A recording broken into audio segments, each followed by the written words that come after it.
Okay, my dear students, now we are here to learn geography. So, first of all, let us go through the contents of the book. First lesson is representation of geographical features.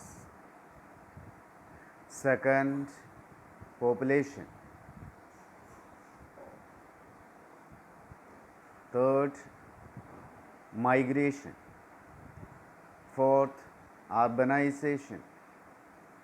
Fifth, disasters. Sixth, study of continents, Asia. Seventh, India, geographical features.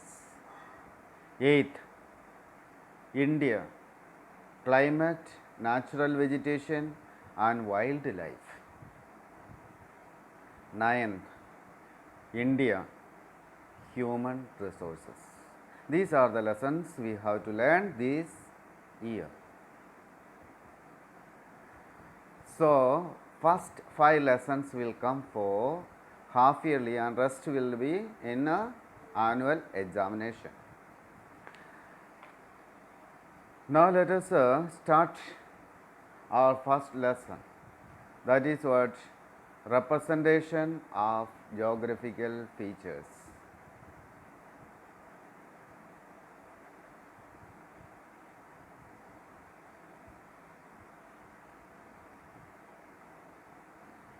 First of all, you know that the earth shape that is in a spherical.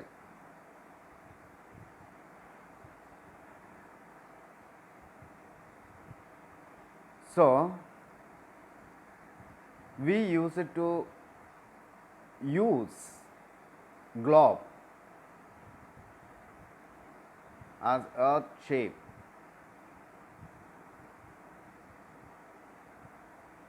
Secondly, we draw maps.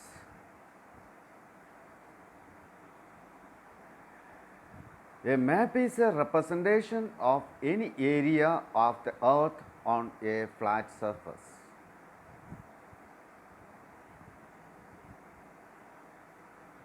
A map is a representation of any area of the earth on a flat surface. Please underline the students this sentence.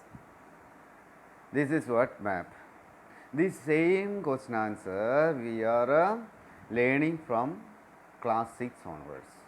Here also we are studying more about what maps.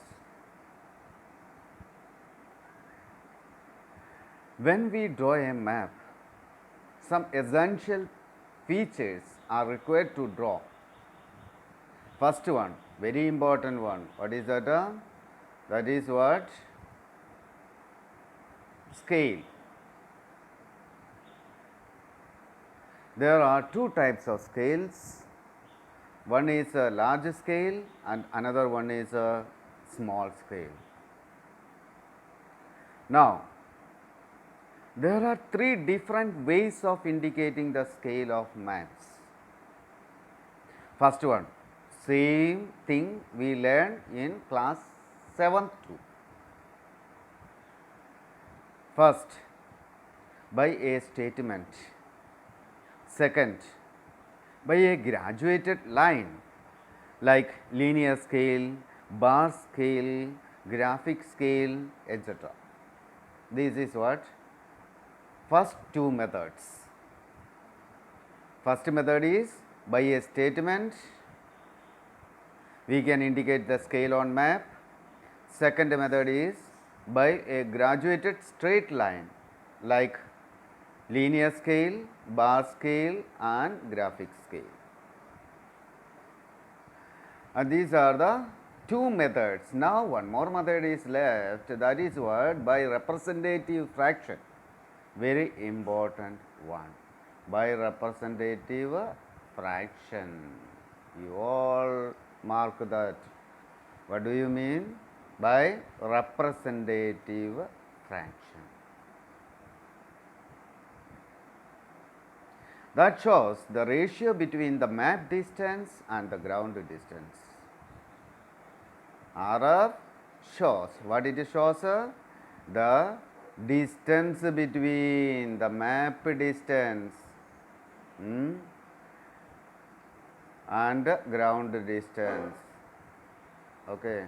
First, the length of the map. Usually we use it to show in centimeter, and ground distance usually we measure it in a kilometer. So, we shows the ratio between ground distance as well as map distance. Suppose 1 centimeter on a map represents the distance of 100 kilometer. That both 1 centimeter you underline it, 1 centimeter just underline, then 100 kilometer you underline, then you try to understand. First centimeter, 1 centimeter, where can we find, where we will get the 1 centimeter? We will get this 1 centimeter in map, on map. That is the distance of map. Then go to 100 kilometer. Usually we measure ground distance in kilometers. So, this kilometer is the ground distance. Now, how can we indicate? Okay. First, we can say so, this 1 centimeter to 100 kilometer. 1 centimeter to 100 kilometer. That is what a statement. This one. 1 centimeter to 100 kilometer.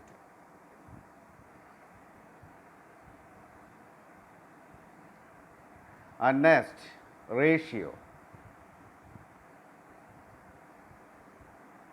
We can show ratio RF like this. See, 1 is to 1 crore. 1 is to 1 crore. That shows 1 centimeter to 100 kilometer.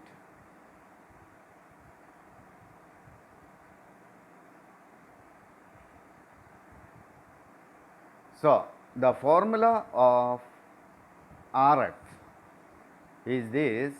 I mean, you see in the book,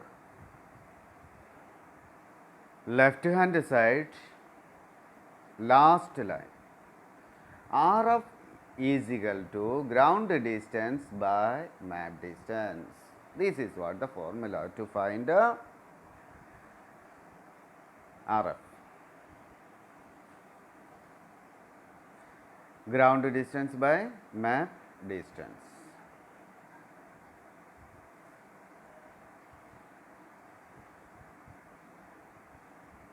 Now, let us study small scale and large scale.